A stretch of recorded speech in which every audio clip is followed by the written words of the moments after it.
guys, it's Mark from anypond.com, your trusted resource in the UK for ponds and water features. And today what we're doing is we're rebuilding this old concrete wildlife pond. This particular pond is only 20 centimetres deep, which is perfect for frogs and tadpoles. They love the very shallow water, but it's only a very temporary pool. What's happened with this old concrete pond is the concrete is absorbing the water, so it actually loses a lot of water from absorption. What we're going to do is we're going to increase the depth more by another 25 centimetres, so it's actually going to be 45 centimetres deep or 18 inches.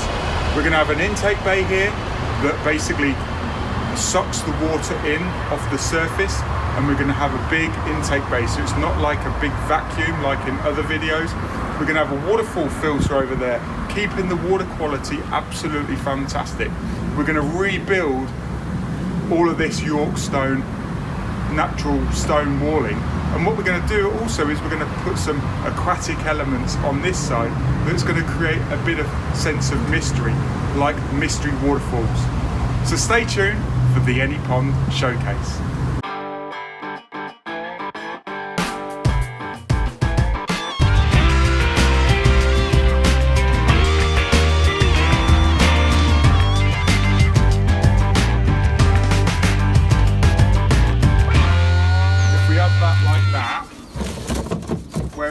Wherever we can get it down, it doesn't matter whether it's where the shovels are, and then the aqua block, we're going to cut this down.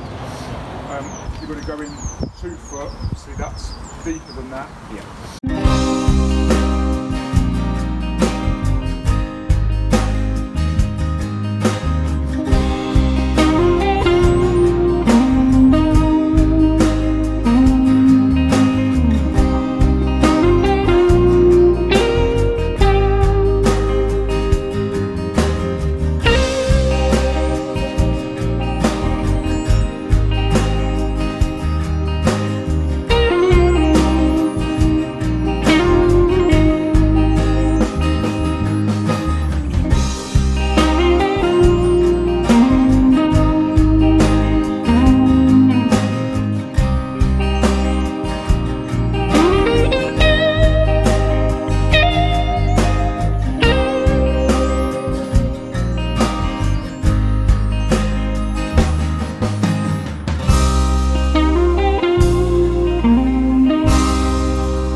So basically what we've got here is we've got an intake bay. The water is going to flow over this edge into the aqua block and then into the pump bowl.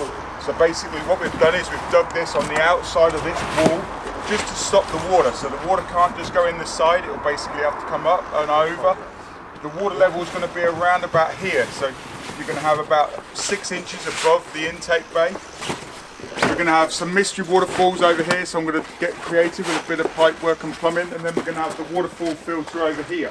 But also what I'm going to do is I'm going to put the irises right where I'm standing or sitting now, just to basically stop that straight run, so the water's not going to keep going straight, it'll have to go round these irises. And also, Iris pseudocoris is one of the best wetland filtration plants that you can get, because there's microorganisms that will actually live on the roots of Iris pseudocoris. So the next stage now is to put the underlay in, and then we can put the liner, then we can put the overlay, then we can start rocking. Let's rock!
So I thought I'd just take this quick opportunity just to explain the pipework, the plumbing and the pump. So what we've got is we've got a pump vault. We've got an intake bay with a pump vault where the pump is located. We've got an outlet on that, and we've got 3 outlets. We've got the main waterfall filter, and then we've got 2 mystery waterfalls or aquatic edges on the side. I've got 3 gate valves so I can regulate the flow between all 3 of those. And what we've actually got is we've got 50mm pipe. You can get to the pump inside the intake bay here, which as you can see I've exposed it. What we found this morning when we arrived on site is water had actually capillary acted out of the main pond into the intake bay. And what I mean by that is the overlay on top of the pond liner has actually wicked water out. It's just like when you go away on holiday and if you leave water in the sink and it can capillary act and water the plants. So what's happened is the intake bay this morning was actually full and the pond had actually dropped, and we'd got an equilibrium of water in both the features. So what we actually did was we pumped the water out of the intake bay and refilled the pond, and now I'm 95% sure that there's no hole in the bottom of the pond. Otherwise that would have been a complete disaster, because we'd have had to have rebuilt the pond just to find the hole. It would have been like finding a needle in a haystack. So what we're going to do now is we're going to fill the pond up to the same level as the top of the intake bay, and then we can work out tonight whether there's any hole in the liner. But I'm 95% sure that there's no hole, because that would be a first for me.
Mark has a passion for his work which is rare to find. He has an encyclopedic knowledge of all things aquatic and a real artistic touch to his work. He is extremely conscientious when working. We can't stop looking at our amazing new ecosystem pond. Thanks, Mark.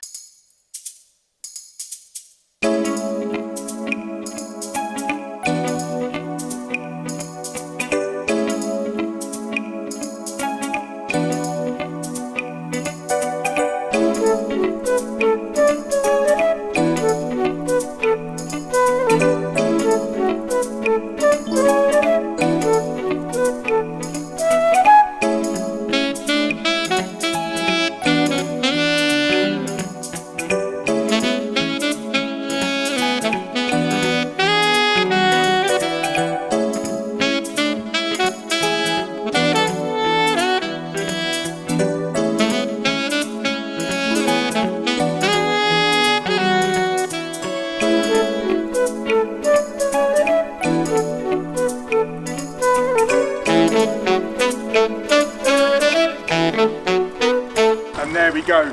Doesn't that look a lot better? I've got to take my hat off to this one. So as you can see, we've got an intake bay, we've got 3 waterfalls, or 2 mystery waterfalls and the main waterfall filtration. What a fantastic water feature this is for wildlife.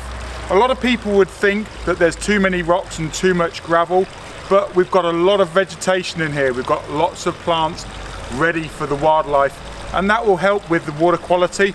And also we've got a lovely intake bay that isn't going to suck any wildlife into the intake bay where the mechanisation goes on. The reason why we put an intake bay is it improves the maintenance. The maintenance on this pond is absolutely easy peasy. You just net the leaves out of the intake bay.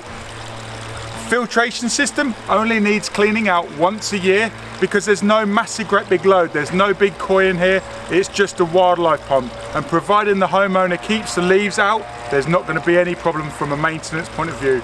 So my name's Mark, the pond advisor, and I'm here to support you dream, plan and enjoy ponds and water features. And I've enjoyed this pond showcase, and hopefully you have too. Put it in the comments section below, what's your favourite thing about this particular water feature. I'm going to get my hat back on because I'm getting sunburnt. Thanks for watching, and I'll see you in the next video.